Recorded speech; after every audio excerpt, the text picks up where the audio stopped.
Break के बाद एक बार फिर से आपका स्वागत है। आज हम बात करें कंज्यूमर अड्डा में साइबर बुलिंग की, जिसके शिकार हो रहे हैं बच्चे, और भारत इस मामले में नंबर 1 पर चल रहा है। ये बड़ी चिंता की बात है। मैकेफी का सर्वे है और वैसे भी इस समस्या का सामना आम लोग कर रहे हैं। तो अनामिका जी, देखिए पहले क्या होता था, बच्चे जो है उनको लेकर हम जाते थे, मतलब माँ बाप लेकर जाते थे मेले में, और थोड़ा हाथ अगर छूट गया तो बच्चा भटक जाता था, फिर बड़ी परेशानी होती थी। लाउड स्पीकर पर अनाउंसमेंट्स होते थे, कई लोग तो फिल्में बनी हैं कि कई कई साल के बाद मिलते थे। अब वो किस्सा है नहीं, मेले नहीं है। लेकिन समस्या ये है कि बिना हाथ छुड़ाए घर में होते हुए बच्चा मेले में भटक रहा है, उसको साइबर स्पेस हम कह रहे हैं।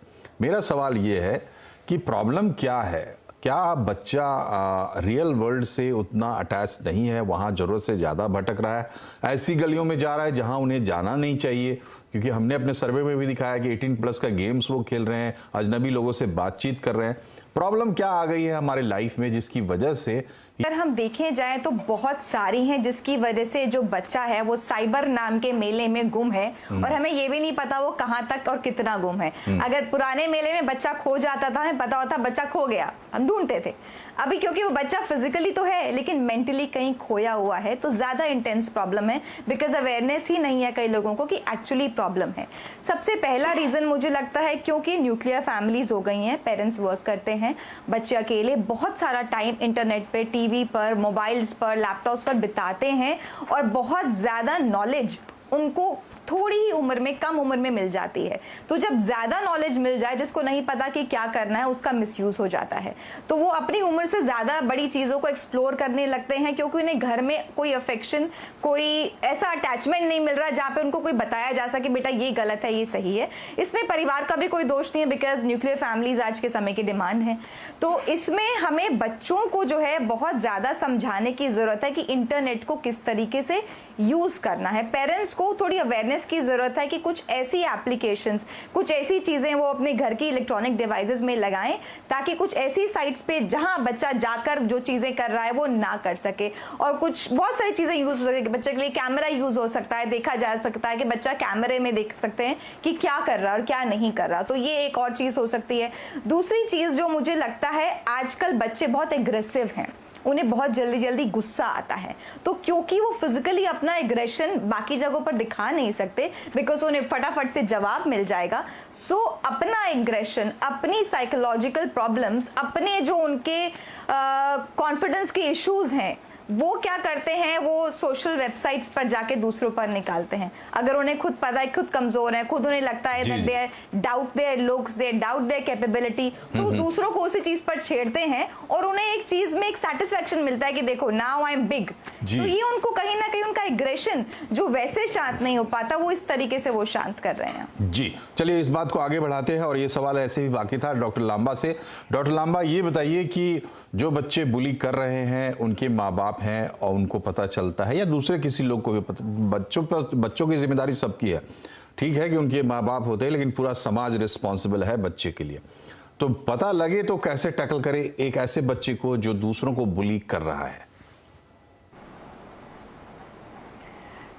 लाइक अगेन आई सेड, सबसे ज़रूरी ये है कि पेरेंट्स रिस्पॉन्सिबिलिटी उठाएं इस बात की, बिकॉज बच्चे एक बहुत ही इम्प्रेशनेबल एज में होते हैं, उनका जो मेंटल कंडीशनिंग होता है वो बहुत ही मैलेबल और सॉफ्ट और फ्रेजाइल होता है।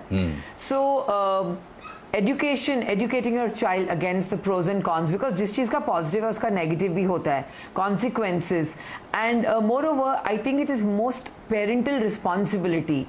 And again I would come back to the same point, professional help बहुत ज़रूरी है, बिकॉज इस एज में बच्चों के साथ ब्रेन वॉशिंग बहुत ही अच्छा चल जाता है। And I would also like to go with what Anamika said, that बच्चों को अगर एक एक्सप्रेशन, अपना आउटलेट नहीं मिल रहा है एग्रेशन का, तो उन्होंने ये जगह बना ली है। सो बच्चों को एक फिजिकल एक्टिविटी में डालना बच्चों, बिकॉज यू नो उस एज पे ना बच्चों का ब्रेन डेवलप हो रहा है, तो एक्सेसिव केमिकल्स प्रोड्यूस हो रहे होते हैं, the child is growing to become an adult. So कुछ ऐसे केमिकल्स प्रोड्यूस होते हैं ब्रेन में which are important for adulthood, तो उनको आउटलेट मिलना बहुत जरूरी है, sports, games, outdoor activities. So parents को इन सब चीज़ों को रिस्पॉन्सिबिलिटी लेके इन्वॉल्व करना जी, चाहिए जी, बच्चों को, जी। डाइवर्ट देयर माइंड एंड ठीक है, आखिरी सवाल प्रशांत जी आपसे, छोटा जवाब रखिएगा, समय कम होता है।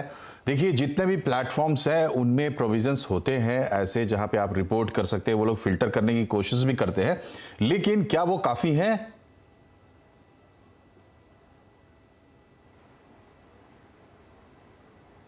आप अपने आप को अनम्यूट करें प्लीज। देखिए, हमें सबसे पहले तो रिपोर्ट करना चाहिए और उसके बाद हमें उन एप्लीकेशंस पे रिक्वेस्ट भी डालना चाहिए कि वो कंटेंट डिलीट करें। इसके अलावा हमें उनको रिपोर्ट करना चाहिए।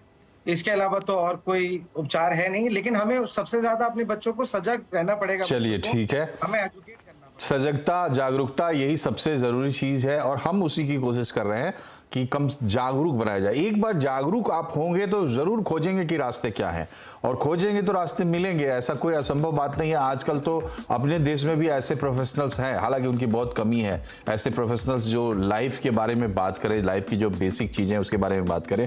इसके बारे में अवेयरनेस भी कम है, प्रोफेशनल्स भी कम है। बहरहाल इसके बावजूद आप कोशिश करेंगे तो रास्ता जरूर मिलेगा। आप तीनों मेहमानों का बहुत बहुत शुक्रिया हमसे जुड़ने के लिए। इस कार्यक्रम में फिलहाल इतना ही। नमस्कार।